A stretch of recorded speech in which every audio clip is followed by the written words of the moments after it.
Falënderimi I takon Allahut, Zotit të botëve. Paqja dhe bekimet Allahut Gjelle Gjelaluhu qofshin për më të mirën e njerëzimit, mbi vullën e profetëve, Muhammed Mustafa sallallahu alaihi wasallam. O robër të Allahut, friksoni Zotit tuaj të lartësuar, pasi frika ndaj Allahut në këtë dynja është kuror nderi ditën e gjykimit, kur të gjithë do të dalim përpara Allahut, Zotit dhe krijuesit ton. Robër të Allahut, Ramazani po vjen, por a jemi gati në këtë kohë ku gjithçka na merr vëmendjen, përveç Allahut? Ne jetojmë një kohë ku gjithçka është e shpejtë. Lajmet, teknologjia, rrjetet sociale, bisedat, dëshirat, ndërkohë që përgjigjja jonë ndaj urdhëve të Allahut është e brisht, e avashtë dhe me përtesë. Jetojmë në vitin 2026 ku njeriu ka gjithçka në dorë, por shpesh ai e humb zemrën e tij. Ka shumë informacione, por ka pak udhëzim. Ka lidhje me çdo gjë, por ka humbur lidhjen me Zotin e tij.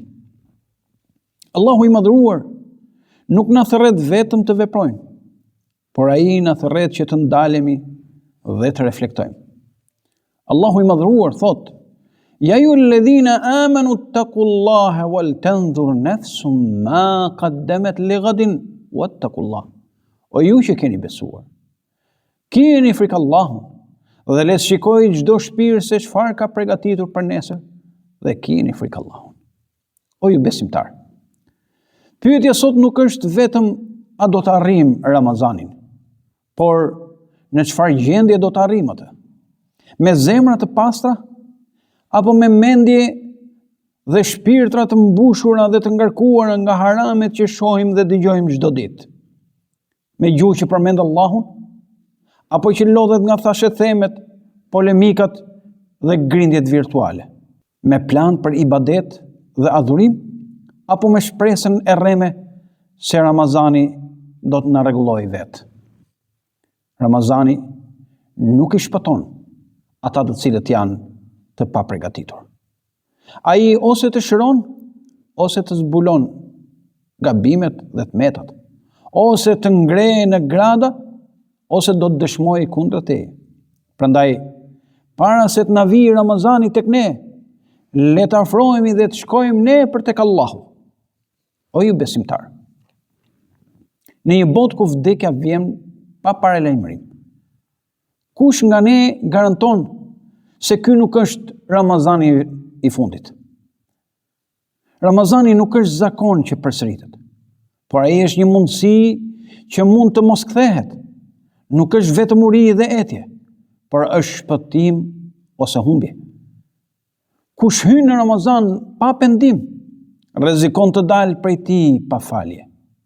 Kush hyn në Ramazan pa plan, rrezikon të dalë prej tij I njëjtë, madje edhe më I lodhur. Prandaj, pyesni veten sot para se të vijë Ramazani. A ka ende mëkate që nuk I kemi lënë? A ka namaze që ne I shtyjmë apo nuk I falim për shkak të neglizhencës, telefonit, lojës apo të ngjashme? Apo e shfletojmë Kur'anin? Apo atë e ka zënë pluhuri? Dhe ne kemi zëvendësuar me leximin e çdo gjëje përveç tij? A ka zemra jon ende smira, mërira, mendimasi, kryenësi? A ka ende zemër që nuk I është përulur Allahut? O ju besimtar, ndaluni për një çast në këtë botë të zhurmshme dhe pyesni veten, si ishte Ramazani im I kaluar? A u ndjeva më afër Allahut pas këtij Ramazani, apo gjithçka përfundoi me Bajramin dhe me disa postime gëzuese në rrjetet sociale? A ndryshoi namazi im, morali im, shikimi im, apo ndryshoi vetëm orari I ushqimit? Sa Ramazane kemi jetuar, por sa pak kemi ndryshuar.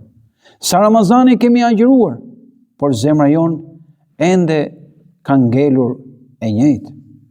robërt e Allahut.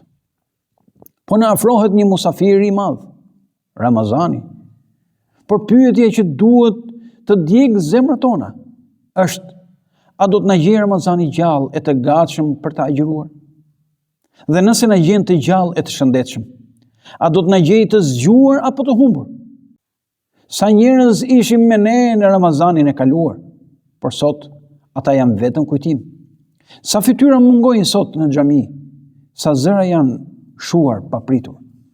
Në Ramazan, vëllezër dhe ju motra, hapen dyert e xhenetit. Por pyetja është: në këto dyert të hapura, a do të jemi ne ata të cilët ecin drejt tyre e të hyjnë në to?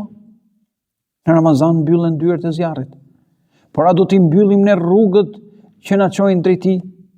Në Ramazan shejtanët prangosen, por kush do të prangos epshin, dëshirën, pasionin, egon, tekat, shikimin, gishtin ton mbi ekran që lëviz majtas e djathas dhe zbulon çdo gjë? Nëse ne vetë nuk do t'i luftojmë, atëherë kush do t'i luftojë? O ju që e doni Allahun, përgatituni për Ramazanin para se Ramazani të vi.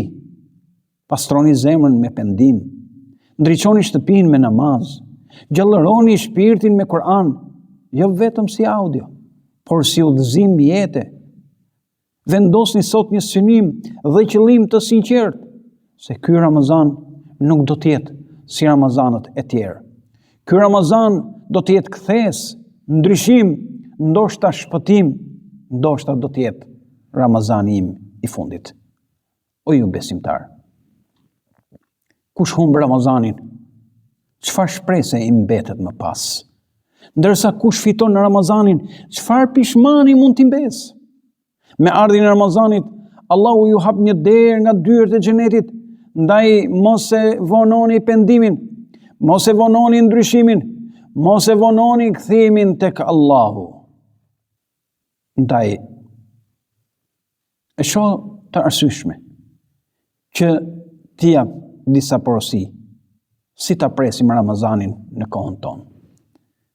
Njihe vlerën e Ramazanit. Në një botë që e relativizon gjithçka, ai nuk është muaj rutinë, por muaj falje, ngritje dhe shpëtimi. Mëso rregullat agjërimit, sepse agjërues ka shumë, por të pranuar janë pak. Lehtësohu nga barra e mëkateve, sidomos ato që janë bërë normale në shoqërinë e sotme, sepse ato janë pengesa më e madhe e bereqetit. Bëj një jetë të sinqertë dhe vendosmëri reale, pasi Allahu nuk sheh në format tona, fjalët tona, postimet tona, por shikon zemrat dhe veprat tona. Le të kemi një përgatitje psikologjike dhe shpirtërore.